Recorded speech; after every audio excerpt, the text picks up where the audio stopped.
I can be pretty opinionated on the types of crochet that I like, the stitches I like, the hooks I like. So I found a couple of tier lists online that we can make, and I've also made 2 of my own. So we're going to be doing 3 tier lists today. So I'm not going to keep you waiting around. We're just going to get started. I will link all of these tier lists in the description if you want to have a go yourself. In the first tier list we're going to be doing is a crochet accessories tier list. The categories for this tier list are absolute essential, need/use them in most projects, a fave, not entirely necessary but a handy item to have, don't use them, no opinion, and then just a D tier. The first thing we have here are stitch markers. Now this is an interesting one because I do use stitch markers a lot, but I wouldn't go as far as to say that they are essential, because even if you do need them for counting, there are other things that you can use. You can use a little bit of yarn, you could use a bobby pin. There are alternatives. I'm going to put them in not entirely necessary but handy item to have, because I use them a lot. If I didn't have them, I would have to use something else in its place. So next up is safety eyes. Again, it's the kind of thing where it isn't an essential because you can always like embroider eyes on, but I do love a safety eye. Most times I will use a safety eye over embroidering eyes if I'm doing amigurumi, because I'm really bad at putting the eyes on myself. They're always wonky, they look weird, the thing ends up looking creepy. It's just usually not a good result. So again, I'm going to put them in not entirely necessary but handy item to have. Next up is a yarn bowl. Now, I have a yarn bowl and I never use it. The problem I find with yarn bowls is that you have to have a specific size or shape of ball of yarn. A lot of skeins of yarn, the way they're wrapped kind of diagonally, it doesn't smoothly like unravel within the bowl, particularly if it's quite a big skein and the bowl's quite small. I just think like it's so specific what it works for that it's actually not that helpful at all. So this is going to go in D for me, to be honest, because I just think there's way better alternatives. I never use it. I think it's more annoying than it is helpful. Next up, I'm going to be totally honest with you, I have no idea what these are. So I'm just going to put them in don't use them, no opinion. And if someone could enlighten me in the comments, I would be extremely grateful. Row counters. I have a row counter. Don't know where it is right now. Be somewhere in my bed, I'm sure. At the minute, I only use it for my knitting project because I'm not really experienced enough in knitting to be able to reliably count the rows myself like I can with crochet. So I don't really use it for crochet at the moment. So again, I'm going to go not entirely necessary but a handy item to have. The next thing, again, I have no idea what that is. I'm so sorry. Please somebody tell me. It looks interesting. Next up is hooks, but I see we have 2 types of hooks here. And if you watch my TikToks, you know how this is about to go. These all metal hooks, D. Immediately D. I can feel it in my arm already, the pain. No. Then we have these hooks with handles.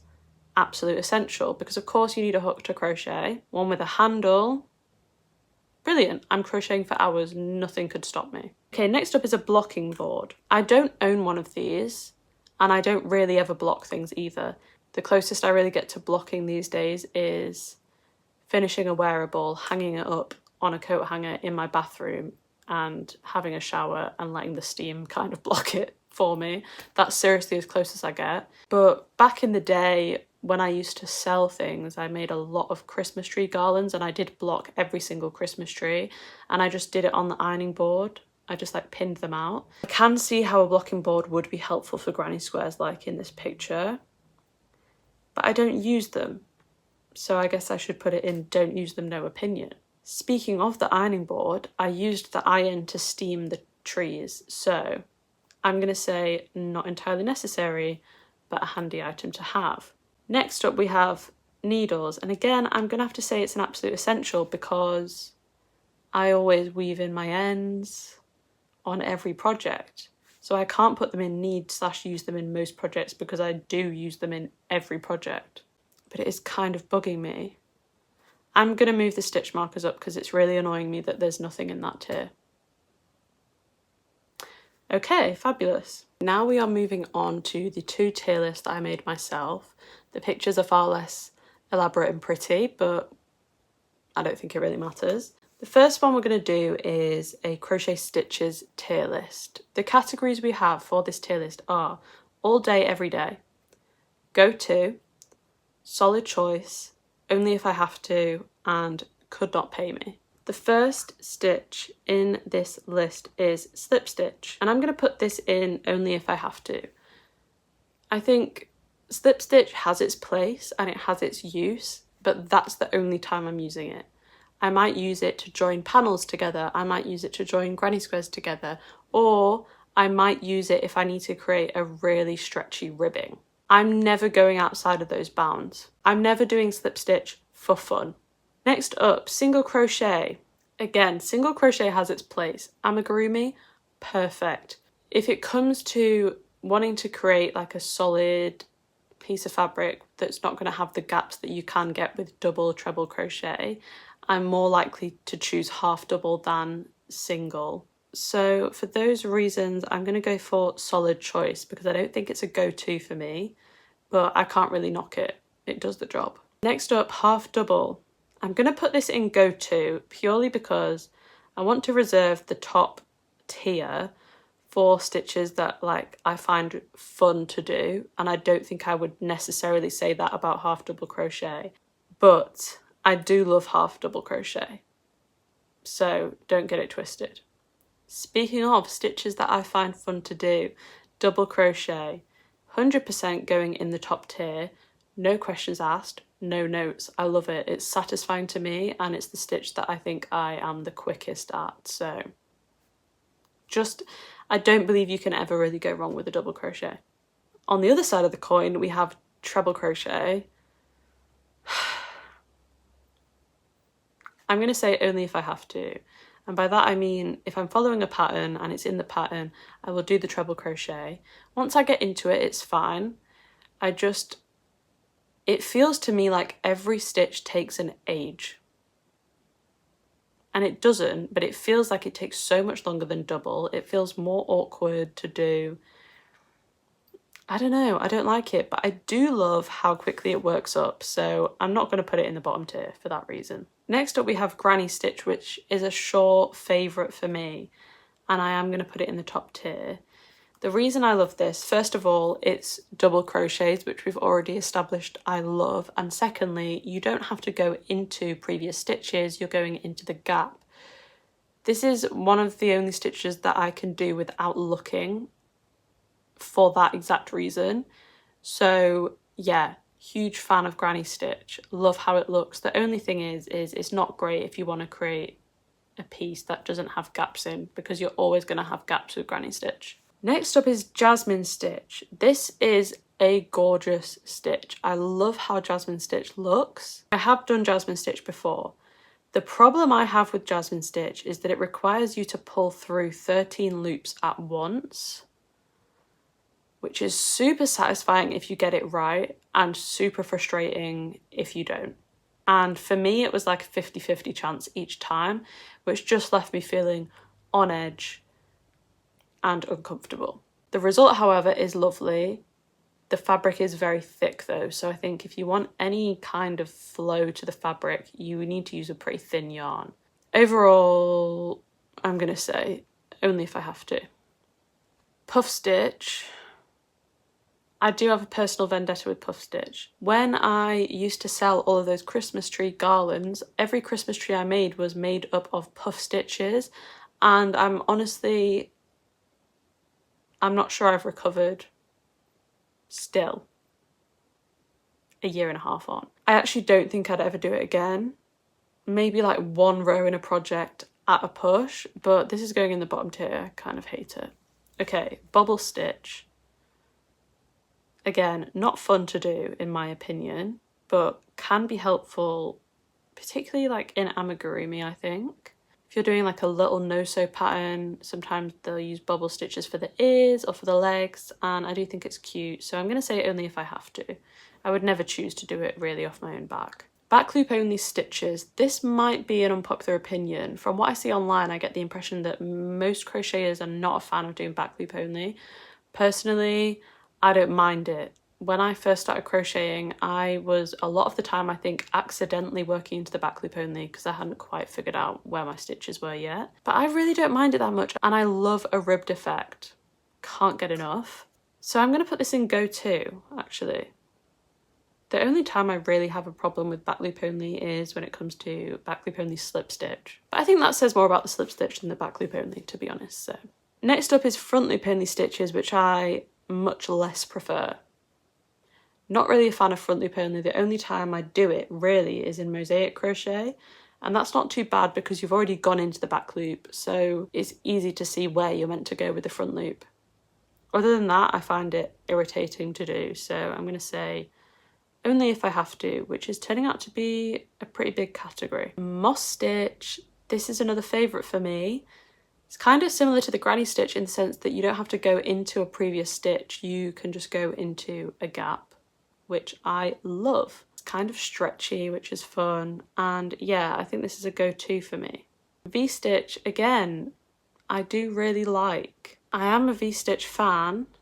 I'm going to put it in solo choice though because I don't actually do it that often, so I don't think I can call it a go-to. And finally we have mesh stitch, which to be honest is going in all day every day. I love a mesh stitch. Works up so quickly. I just think it always looks good, to be honest. So yeah, that is I think my stitch tier list. I know there's a lot of other stitches that I probably missed off of this, but these were the ones that came to mind, so. And last but not least, our final tier list of the day is types of yarn.